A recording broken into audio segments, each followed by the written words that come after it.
ಒಟ್ಟಿನಲ್ಲಿ ನಿನ್ನೆ ಲಕ್ನೋ ಮತ್ತು RCB ಮ್ಯಾಚ್ ನಡುವೆ ಈ ಮ್ಯಾಚ್ ಕಂಪ್ಲೀಟ್ ಆಗಿ ಲೀಗ್ನಲ್ಲಿ ನಡೆಯುವಂಥ ಎಲ್ಲ ಮ್ಯಾಚ್ಗಳು ಎಂಡ್ ಆಯಿತು. ಈಗ ಫಸ್ಟ್ ಕ್ವಾಲಿಫೈಯರ್ನಲ್ಲಿ ಯಾರ್ಯಾರು ಆಡ್ತಾರೆ ಅಂದರೆ ಪಂಜಾಬ್ ಎದುರುಗಡೆ RCBನವರು ಆಡ್ತಾರೆ. ಇದಾಗಿದ್ಮೇಲೆ ಎಲಿಮಿನೇಟರ್ ಮ್ಯಾಚಲ್ಲಿ ಮುಂಬೈ ಮತ್ತು ಗುಜರಾತ್ನವರು ಆಡ್ತಾರೆ. ಈಗ ಇದರಲ್ಲಿ ಯಾಕೆ ಇವರು ಫಸ್ಟ್ ಸೆಕೆಂಡ್ ಬಗ್ಗೆ ಫೋಕಸ್ ಮಾಡ್ತಾ ಇದ್ರು ಅಂದರೆ ಈ ಫಸ್ಟ್ ಪಾಯಿಂಟ್ಸ್ ಟೇಬಲಲ್ಲಿ ಫಸ್ಟ್ ಸೆಕೆಂಡ್ ಇರೋರಿಗೆ ಸೋತಿರೋರಿಗೆ ಕ್ವಾಲಿಫೈಯರ್ 2 ಆಡೋದಕ್ಕೆ ಆಪ್ಷನ್ ಸಿಗುತ್ತೆ. ಇವರು ಯಾರ ಜೊತೆಗೆ ಆಡ್ತಾರೆ ಅಂದರೆ ಎಲಿಮಿನೇಟರಲ್ಲಿ ಯಾರು ಗೆಲ್ತಾರೋ ಅವರ ಜೊತೆಗೆ ಆಡ್ತಾರೆ. ಈ ಎಲಿಮಿನೇಟರಲ್ಲಿ ಬಂದರೆ ಫೈನಲ್ಗೆ ಬರೋದು ಅಷ್ಟೊಂದು ಸುಲಭ ಇರೋದಿಲ್ಲ. ಯಾಕೆ ಅಂದರೆ ಇವರು ಎಲಿಮಿನೇಟರಲ್ಲಿ ಒಂದ್ಸಾರಿ ಮ್ಯಾಚ್ ಸೋತ್ರೆ ಸೀದಾ ಮನೆಗೆ ಹೋಗ್ಬಿಡ್ತಾರೆ. ಇದರಲ್ಲಿ ಗೆದ್ದವರು ಕ್ವಾಲಿಫೈಯರ್ನಲ್ಲಿ ಯಾರು ಸೋತಿರ್ತಾರೋ ಅವರ ಜೊತೆಗೆ ಆಡಿ ಗೆದ್ಬಿಟ್ಟು ಮತ್ತೆ ಇವರು ಫೈನಲ್ಗೆ ಬರಬೇಕಾಗುತ್ತೆ. ಆದರೆ ಯಾರು ಪಾಯಿಂಟ್ಸ್ ಟೇಬಲಲ್ಲಿ ಫಸ್ಟ್ ಸೆಕೆಂಡ್ ಇರ್ತಾರೋ ಅವ್ರ ಹತ್ರ 2 ಆಪ್ಷನ್ ಇರುತ್ತೆ. ಫಸ್ಟ್ ಟೈಮು ಕ್ವಾಲಿಫೈಯರ್ ಆಡ್ತಾರೆ, ಇದರಲ್ಲಿ ಸೋತ್ರೆ ಗೆದ್ದವರು ಫೈನಲ್ಗೆ ಒಂದೇ ಸಾರಿ ಹೋಗ್ತಾರೆ, ಸೋತವ್ರಿಗೆ ಇನ್ನೊಂದು ಕ್ವಾಲಿಫೈಯರ್ 2 ಆಡೋದಕ್ಕೆ ಚಾನ್ಸ್ ಸಿಗುತ್ತೆ. ಇವಾಗ ಎಲಿಮಿನೇಟರ್ ಜೊತೆಗೆ ಇವರು ಗೆದ್ದರೆ ಆಗ ಅವರು ಫೈನಲ್ಗೆ ಬರ್ತಾರೆ. ಹಂಗಾಗಿ ನೀವು ನೋಡಿರ್ಬೋದು RCBನವರು ಹೇಗಾದರೂ ಮಾಡಿ ಪಾಯಿಂಟ್ಸ್ ಟೇಬಲಲ್ಲಿ ಫಸ್ಟ್ ಅಥವಾ 2 ಪ್ಲೇಸ್ಗೆ ಬರಬೇಕು ಅಂತ ಈ ಮ್ಯಾಚ್ನ ಚಾಲೆಂಜಿಂಗ್ ಆಗಿ ತಗೊಂಡ್ಬಿಟ್ಟು ಗೆದ್ದುಬಿಟ್ಟು ಈಗ ಇವರು ಕ್ವಾಲಿಫೈಯರ್ ಫಸ್ಟಲ್ಲಿ ಕ್ವಾಲಿಫೈ ಆಗಿದ್ದಾರೆ. ಈಗ ಹೇಳಿ, ನಿನ್ನೆ ಲಕ್ನೋನವರು 227 ರನ್ ಚೇಸಿಂಗ್ ರನ್ ಕೊಟ್ಟಾಗ ಯಾರ್ಯಾರಿಗೆ ಡೌಟ್ ಆಗಿತ್ತು ಈ ಮ್ಯಾಚ್ನ RCBನವರು ಗೆಲ್ತಾರೋ ಇಲ್ವೋ ಅಂತೇಳಿ. ನನಗೂ ಕೂಡ ಡೌಟ್ ಆಗಿತ್ತು ಈ ಮ್ಯಾಚ್ನ RCBನವರು ಚೇಸ್ ಮಾಡ್ತಾರೋ ಇಲ್ವೋ ಅಂತೇಳಿ. ಆದರೆ ಎಲ್ಲೋ ಒಂದು ಕಡೆ ಜಿತೇಶ್ ಶರ್ಮಾ ಮೇಲೆ ಭರವಸೆ ಇತ್ತು. ಯಾಕೆ ಅಂದರೆ ಜಿತೇಶ್ ಶರ್ಮಾ SRH ನಡುವೆ ನಡೆದಂಥ ಆ ಮ್ಯಾಚಿಂದ ಕ್ಯಾಪ್ಟನ್ ಆಗಿದ್ರು. ಈ ಮ್ಯಾಚಲ್ಲಿ ಕೂಡ ಅವರು ಸೆಕೆಂಡ್ ಟೈಮ್ ಕ್ಯಾಪ್ಟನ್ ಆಗಿದ್ರು. ಜಿತೇಶ್ ಶರ್ಮಾ ಜವಾಬ್ದಾರಿ ತಗೊಂಡ್ಬಿಟ್ಟು 85 ರನ್ ಹೊಡೆದ್ಬಿಟ್ಟು ಅದರಲ್ಲಿ ಮಯಾಂಕ್ ಅಗರ್ವಾಲ್ದು ಪಾರ್ಟ್ನರ್ಶಿಪ್ ಕೂಡ ಇದೆ 43 ರನ್. ಇಬ್ಬರು ಸೇರಿ ಕೊನೆಗೆ 227 ರನ್ನ ಚೇಸ್ ಮಾಡಿ 130 ಹೊಡೆದ್ಬಿಟ್ಟು RCBನವ್ರಿಗೆ ಗೆಲ್ಲಿಸ್ಬಿಟ್ಟು ಕ್ವಾಲಿಫೈಯರ್ವರೆಗೂ ತಗೊಂಡೋಗಿದ್ದಾರೆ.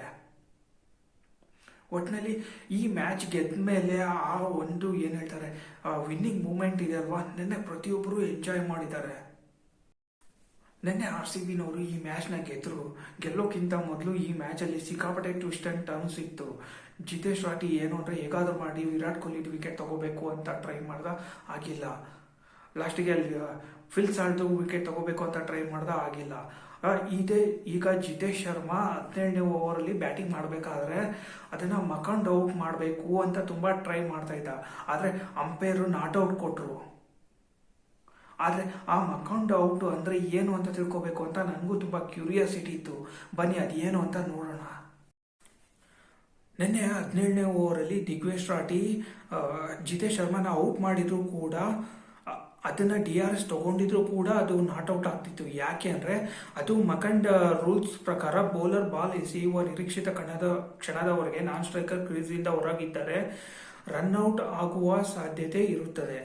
ಇದರರ್ಥ ಬೌಲರ್ ಬಾಲ್ ಎಸೆಯುವ ಮೊದಲು ನಾನ್ ಸ್ಟ್ರೈಕರ್ ಕ್ರೀಸಿಂದ ಹೊರಗಿದ್ದರೆ ಬೌಲರ್ ಬಾಲ್ ಅನ್ನು ಸ್ಟಂಪ್ ಕಡೆ ಎಸೆದು ಅಥವಾ ಕೈಯಿಂದ ಬೇಲ್ಸೆಗರಿಸಿ ಔಟ್ ಮಾಡಬಹುದು. ಇದು ಒಂದು ರೂಲ್ಸ್ ಪ್ರಕಾರ. 2ನೇ ರೂಲ್ಸ್ ಪ್ರಕಾರ ಬೌಲರ್ ಬಾಲ್ ಎಸೆಯುವ ನಿರೀಕ್ಷಣಾ ಕ್ಷಣ ಎಂದರೆ ಬೌಲರ್ನ ಕೈ ತನ್ನ ಸಾಮಾನ್ಯ ಬೌಲಿಂಗ್ ಕ್ರಿಯೆಯಲ್ಲಿ ಅತ್ಯಂತ ಎತ್ತರದ ಹಂತವನ್ನು ತಲುಪಿದಾಗ, ಅಂದರೆ ಬೌಲರ್ ಕೈ ಎತ್ತಿದ ನಂತರ ನಾನ್ ಸ್ಟ್ರೈಕರ್ ಕ್ರೀಸಿಂದ ಹೊರಗಿದ್ದರೂ ರನ್ಔಟ್ ಮಾಡಲು ಸಾಧ್ಯವಿಲ್ಲ. ಹಂಗಾಗಿ ಇದು ನಿನ್ನೆ ನಾಟ್ಔಟ್ ಆಗಿತ್ತು. ಇನ್ನೊಂದು ರೂಲ್ಸ್ ಇದೆ. ಇದರಲ್ಲಿ 3rd ರೂಲ್ ಪ್ರಕಾರ ಬೌಲರ್ ಬಾಲ್ ಎಸೆಯುವ ನಿರೀಕ್ಷಿತ ಕ್ಷಣದ ಮೊದಲು ನಾನ್ ಸ್ಟ್ರೈಕರ್ ಕ್ರೀಸಿಂದ ಹೊರಗಿದ್ದರೂ ಬೌಲರ್ ಆ ಹಂತವನ್ನು ತಲುಪಿದ ನಂತರ ನಾನ್ ಸ್ಟ್ರೈಕರ್ ಅನ್ನು ರನ್ಔಟ್ ಮಾಡಲು ಸಾಧ್ಯವಿಲ್ಲ. ಕೊನೆಗೆ ನಿನ್ನೆ ಜಿತೇಶ್ ಶರ್ಮಾ ನಾಟ್ ಔಟ್ ಆಗಿ ಈ ರನ್ನ ಚೇಸ್ ಮಾಡಿ RCBನವರು ಗೆದ್ವಿ. ಇದು ಒಂಥರ ಇಂಟ್ರೆಸ್ಟಿಂಗ್ ಪಾರ್ಟ್ ಅನ್ನಿಸ್ತು. ಏನು ಅಂದರೆ ಆ ದಿಗ್ವೇಶ್ ಶರ್ಲೆ ಮೈಂಡ್ಗೆ RCBನವರು ನೀವು ನೋಡಿರ್ಬೋದು ಇಮಿಡಿಯೇಟ್ ಆಗಿ ಜಿತೇಶ್ ಶರ್ಮಾ ನೆಕ್ಸ್ಟ್ ಬಾಲ್ಗೆ 6 ಹೊಡೆದ್ಬಿಟ್ಟು ಆತನಿಗೆ ಯಾವ ಥರ ರಿಯಾಕ್ಷನ್ ಕೊಟ್ಟ. ಆ ನೋಟ್ಬುಕ್ನ RCB ಬ್ಯಾಟ್ಸ್ಮನ್ಗಳು ಈ ಪಾರ್ಟ್ನರ್ಶಿಪ್ಪಲ್ಲಿ ಮಯಾಂಕ್ ಅಗರ್ವಾಲ್ ಜಿತೇಶ್ ಶರ್ಮಾ 4-6 ಹೊಡೆದ್ಬಿಟ್ಟು ಆತನ ನೋಟ್ಬುಕ್ನ ಚಿತ್ರಾನ್ನ ಮಾಡಿದ್ರು.